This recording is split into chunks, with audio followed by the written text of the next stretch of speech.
on live television in front of millions of viewers. Donald Trump boasting, "I have a 180 IQ, folks. 180. I'm a stable genius. The smartest person ever to run for president. Believe me." But that same night, Stephen Colbert looked straight into the camera with a calm, deadly smile, dropped a plain folder on his desk, and in one brutal moment, completely shattered the myth. As the folder opened, and the real numbers, grades, and old professor notes spilled out under the bright lights, Trump's loud empire of genius came crashing down live on television, exposing the painful truth Trump had spent decades trying to hide. The Late Show with Stephen Colbert had never felt quite like this before. 21. Tonight, however, the room felt heavier. The bright stage lights seemed hotter than normal. The house lights dimmed, and the familiar theme music hit as Stephen Colbert walked out onto the stage of The Late Show. The audience erupted in loud applause, clapping and cheering like they always did on a big night. Colbert gave them a quick wave and that trademark calm smile. But tonight, his eyes looked a little sharper. He waited for the clapping to settle, then stepped behind his desk and looked straight into the camera. "Tonight, we're going to talk about something Donald Trump loves to talk about. How smart he is," he said. The crowd chuckled. Without another word, Colbert hit play on the big screen behind him. There it was, the exact clip from the recent rally. Trump standing tall on stage, red tie, big gestures, telling thousands of people, "I have a 180 IQ, folks. 180. I'm a stable genius, believe me." The arena crowd in the clip went wild, cheering and chanting. Colbert let the full clip run, then froze it on Trump's confident smirk. And then he did something unusual. He said nothing. Colbert just stood there, letting the silence do its work. The weight of Trump's own words hung heavy in the air. Finally, Colbert leaned forward and spoke in that steady, almost too calm voice. "If you keep announcing how brilliant you are every single time a camera turns on, who exactly are you trying to convince?" The audience burst into laughter. But it wasn't the usual quick chuckle. This laugh had something sharper underneath it, like people were really thinking about the question. Heads nodded. A few people whispered to the person next to them. The mood in the studio had already shifted. It wasn't just another Trump joke night. Something real was starting. Then came the moment nobody in the audience saw coming. A large screen on the side of the stage suddenly lit up. There was Donald Trump himself, live via video call, sitting in what looked like one of his offices, smiling that big, confident smile. The crowd gasped. Someone had arranged the surprise link, and Trump had clearly jumped at the chance to jump in. Stephen, let me tell you," Trump started, his voice booming through the speakers, trying to take over right away. He laughed loudly, that signature Trump laugh, and kept talking fast. "This is going to be a great segment, folks. I'm the smartest president we've ever had. 180 IQ Wharton. Perfect memory." Colbert didn't raise his voice. He didn't look panicked. He simply pressed a button on his desk, and Trump's audio cut out instantly. The picture stayed on screen. Trump still moving his mouth, still gesturing, but now completely silent. The contrast was jarring. The audience exploded with surprised laughter and cheers. Colbert looked at the muted Trump on the big screen and gave a small nod. "We'll get back to you in a minute, Donald. But first, let's talk about what you actually said." Trump kept talking on screen, clearly getting more agitated as he realized his voice wasn't coming through. His face started turning redder. The studio audience was loving it, clapping, pointing, some even standing up for a second.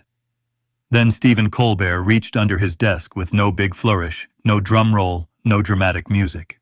He simply pulled out a plain, ordinary manila folder and placed it on the desk in front of him. The audience leaned forward a little. It looked like something you'd see in any office. Nothing special, no giant prop, just paper. Colbert opened it slowly, turning the pages one by one, letting each quiet flip echo in the studio. He wasn't rushing. He wasn't performing. He was letting the moment breathe. And the silence made everything feel heavier. Donald loves to talk about Wharton, Colbert said calmly, looking up from the first page. He says he was top of his class, the best perfect scores. But here's what the actual records show. He held up a scanned transcript so the camera could catch it clearly. Not top of the class, not even close to the top 10%. His grades were above average. Solid B territory, a few B minuses, nothing that screamed genius. No honors listed, no special mentions, just normal college performance for a guy who came from a wealthy family and had every advantage. The audience didn't laugh right away. They were listening hard now. A few people whispered. Core kept going, his voice steady like he was reading the weather report, but every word landed like a quiet punch. He flipped to the next page. These are the official summaries from Wharton. Clears throat. No evidence of him being the smartest guy in any room. He passed. He graduated. But the myth he built around it, that part doesn't match the paper trail at all. Then Colbert paused, picked up a specific sheet, and looked straight at the camera. This one's from 1968. A professor who taught him wrote this note about Donald's work. He read it slowly, clearly, so every person in the studio and everyone watching at home could hear every single word. Donald has energy, but his analytical work is mediocre at best. He relies more on bold assertions than on careful reasoning or evidence. The entire studio went dead quiet. You could hear the air conditioning humming. No one coughed. No one shifted. The audience was holding its breath, eyes wide, waiting to see what would happen next. That one sentence from a professor 50+ years ago hung in the air like smoke. It wasn't cruel. It wasn't vicious. It was just honest, ordinary feedback, the kind every student gets at some point. But next to years of Trump calling himself a stable genius with a 180 IQ, it hit like a hammer. Colbert let the silence sit for another few seconds before he continued. This isn't about calling him stupid. This is about the giant gap between what he's been telling everyone for decades and what the actual record shows. He turned a normal college experience into a legend. And he's used that legend to call other people low IQ, to dismiss experts, to act like he's operating on a level no one else can reach. A ripple moved through the crowd. Some people started shaking their heads. Others nodded slowly like pieces were finally clicking into place. The folder wasn't a weapon. It was just paper. But in Colbert's calm hands, those ordinary pages were doing something powerful. They were making Trump's loudest story suddenly sound very small. Colbert closed the folder for a moment, resting his hand on it. "We're just getting started," he said quietly. The big screen still showed Trump's frozen image from earlier, mouth open mid-sentence. Looking a lot less unstoppable now. Then Stephen Colbert rested both hands on the plain folder and looked out at the audience. The energy in the studio had grown tense. Everyone could feel something big was coming. He didn't rush. He didn't smile. He simply sat there for a moment, letting the room settle. Then he spoke quietly. Donald has spent years telling everyone his IQ is 180. He says it like it's a fact, like it proves everything. So tonight, let's look at a real number. He stopped talking completely. For 12 long seconds, an eternity on live television, the entire studio went silent. No music, no jokes, just dead air. The audience held their breath. Some people leaned forward in their seats. Others gripped the armrests. Colbert stared straight ahead, completely calm, forcing every person watching to sit with the weight of what was about to happen. The big screen still showed Trump's frozen image, but even that felt heavier now. Finally, Colbert looked down at the paper, then back up at the camera. According to verified testing records and standardized scores from that period, Donald Trump's IQ sits at 124, solid, respectable, above average, but nowhere near 180. The reaction was instant and powerful. The whole audience let out a loud collective ooh that rolled through the studio like a wave. Then the laughter started. First a few people, then the whole room. Uncontrollable, rolling, relieved laughter. It wasn't mean laughter. It was the sound of people finally seeing the gap they had suspected for years. Phones were already coming out. People were shaking their heads in disbelief. On the big side screen, Donald Trump's face turned deep red. His eyes widened and his mouth started moving fast. Even though his audio was still muted from earlier, you could clearly read his lips. Fake rigged. This is a hoax. He was pointing angrily at the camera, face twisted with rage, banging his hand on the desk in front of him. The more he shouted silently on screen, the harder the audience laughed. The contrast was brutal.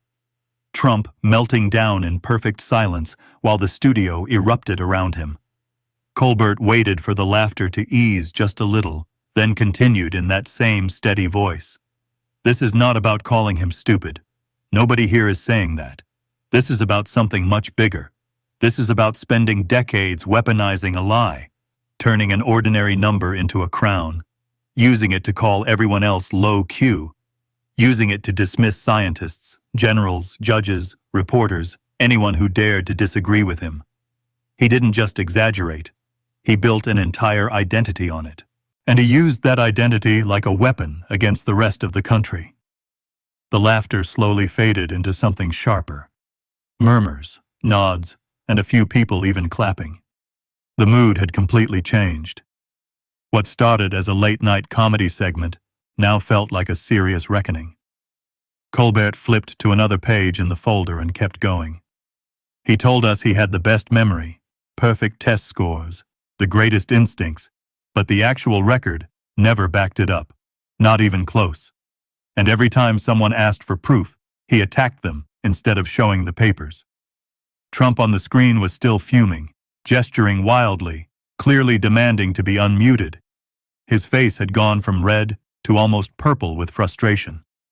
The audience kept reacting, some cheering, some laughing, many just staring in amazement at how fast the myth was cracking in real time. Colbert looked directly into the camera. Numbers don't define a person, but when you spend years beating people over the head with a fake one, eventually someone's going to check the scale. And that's exactly what we just did. The studio exploded again. Louder applause this time mixed with more laughter. Then Donald Trump's voice cut through the noise. The side screen showed him leaning forward, eyes wide with fury, no longer willing to stay quiet. "This is a total lie," he shouted, his face filling the monitor. "That guy is a liar, a disloyal loser who probably never even went to Wharton. I was the best student there. Everybody said so. These people are desperate, folks. Desperate." Colbert sat back in his chair, calm as ever, and let Trump keep talking. The more Trump spiraled, the tighter the tension in the room grew. The audience was leaning forward, some laughing, some shaking their heads in disbelief. Trump kept going, voice getting louder and faster. "I have the best memory. Perfect scores. I aced everything. This is fake news rigged by the failing Late Show. Colbert is a low IQ comedian who couldn't even get real guests anymore."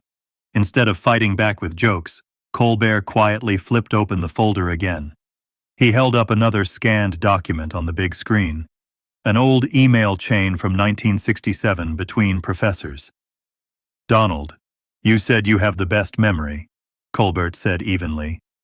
"Then why did 3 different professors write notes saying you needed extra help with analytical assignments and often submitted work that was surface level at best?"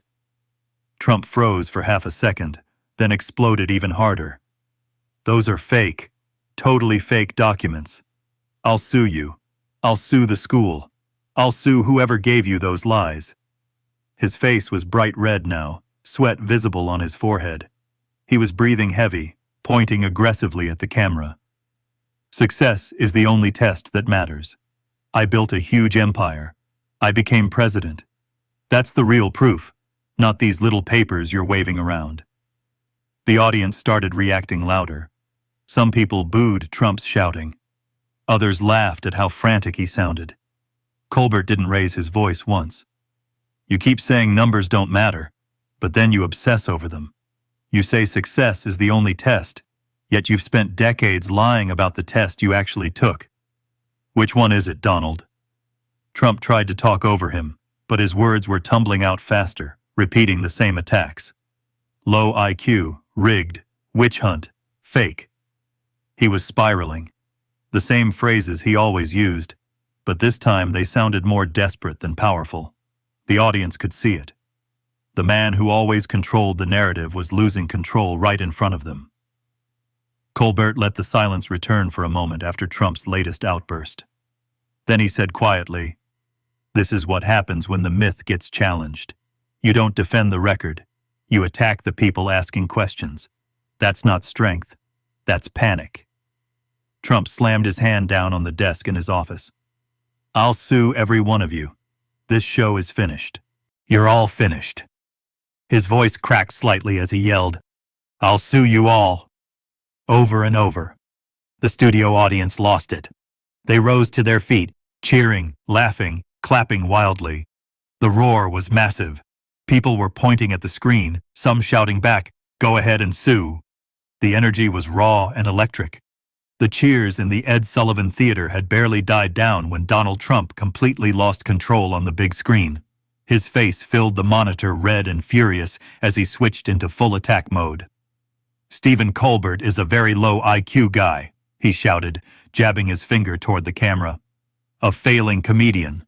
His ratings are terrible. Nobody watches this garbage show anymore. He's just a fake news puppet for the radical left, folks. A total puppet. This is all rigged. A witch hunt by sad, low-energy people who are so jealous of my success, they can't stand it." Trump didn't take a breath.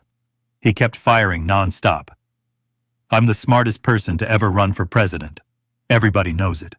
This comedian thinks waving around fake papers makes him look smart. Pathetic.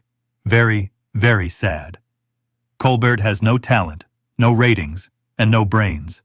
He's desperate because his career is dying." The audience reacted instantly, some booing loudly, others laughing at how unhinged he sounded. A few people in the back even started chanting "Colbert Colberum," just to push back against Trump's shouting. Collar never raised his voice once.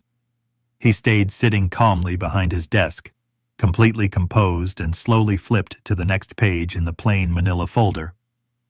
"Since we're talking about fake things, Donald," he said in that steady, almost gentle tone, "let's look at this."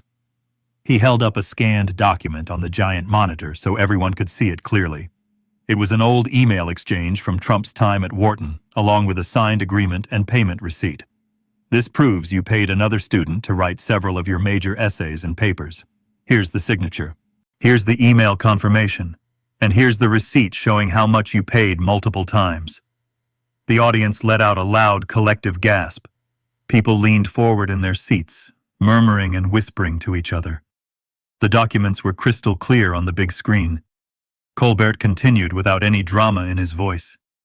"This wasn't a one-time thing. The records show it happened repeatedly. So when you spent decades bragging about your brilliant mind and perfect academic record, these details matter." Trump looked stunned for a brief second, his mouth opening and closing, but he quickly recovered and exploded again. "That's completely fake. Totally fabricated. I never paid anyone. I did all my own work. These are lies from dishonest people." His voice was getting louder and more frantic. He was breathing heavily now, sweat visible on his forehead under the studio lights. Colbert looks straight at the screen and asks the direct question. "You always say you have the best memory in the world, Donald. The greatest memory of all time. Then why did 3 different professors write notes in 1967 saying you needed extra help with basic assignments? They said your work was often rushed, lacked depth, and needed significant rewriting. Why is that on record if your memory was so perfect?" Trump stammered. For the first time, he looked visibly rattled on live television. "Well, that was a long time ago. Those professors, they don't remember." He shook his head hard, trying to regain control, then switched tactics completely. "Success is the only test that matters," he yelled. "I built a massive empire. I became president of the United States. I beat all of them. These little papers from 50 years ago mean nothing. Only losers care about old grades. Real winners focus on results. Big results. Tremendous results. The more Trump talked, the more he repeated the same lines over and over. Success. Winners. I'm a winner. His voice cracked with frustration. He attacked Colbert again. Attacked the witness. Attacked the documents. Attacked the entire show. Anything except directly answering the evidence in front of him. The panic spiral was obvious to everyone watching. Every new fact Colbert presented made Trump shout louder. But the louder he got, the weaker and more desperate his words sounded. The audience was completely hooked. Some people laughed openly at Trump's frantic responses. Others clapped for Colbert's calm, methodical approach. The energy inside the theater had shifted entirely. The man who always dominated every conversation was now fighting desperately to keep his carefully built myth from falling apart right in front of millions of viewers. Colbert let the silence return for a few seconds after Trump's latest outburst. Then he said softly but clearly, "This is exactly what happens when the story you've told the country for decades finally meets the actual record. You don't defend it. You just attack everyone around it." Trump was still shouting on the big screen, face red, arms waving, but his attacks were starting to sound more like noise than power. Then Stephen Colbert leaned forward slightly, looked straight into the camera, and spoke with a calm but powerful voice that cut through the tension in the room. "There is nothing shameful about not being a legend in every room you walk into," he began. "There is nothing wrong with being an ordinary student who went to college, worked through his classes, got decent grades, and then built a life the best way he could. Millions of Americans do exactly that every single year. It's normal. It's human. But the shame begins when you take that ordinary story and twist it into a giant throne made of pure fiction. When you spend decades sitting high up on that fake throne and using it to look down on everyone else, calling them low IQ, stupid losers, dummies, and failures. That's when the lie stops being harmless and starts becoming toxic. That's when it hurts the country." Colbert paused for a second, letting his words sink in. "You didn't just brag about being smart, Donald. You weaponized the brag. You used it as a club to dismiss scientists, intelligence experts, military generals, judges, reporters, and even your own voters when they dared to question you. You turned a normal college recording into an unbreakable shield so nobody could ever hold you accountable. Tonight, we're not destroying you. We're simply holding up the real record next to the myth you built. And the difference is," clears throat, "impossible to ignore anymore." The entire theater was dead quiet for a moment.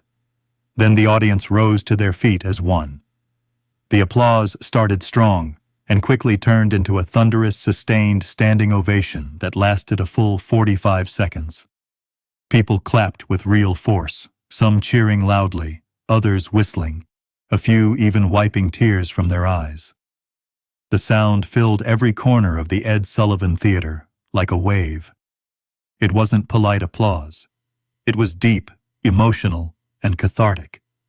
Years of frustration with the constant bragging and put-downs finally finding a release. On the big screen, something remarkable happened. Donald Trump went completely silent for 6 straight seconds, the first time in his very long public career that millions had ever seen him truly quiet. He just sat there staring. The camera zoomed in tight on his face. No shouting, no wild hand gestures, no quick comeback, just silence. His mouth moved slightly, but no words came out. The close-up captured everything in raw detail. The red face, the heavy breathing, the wide eyes, and the momentary shock as the weight of the moment finally hit him.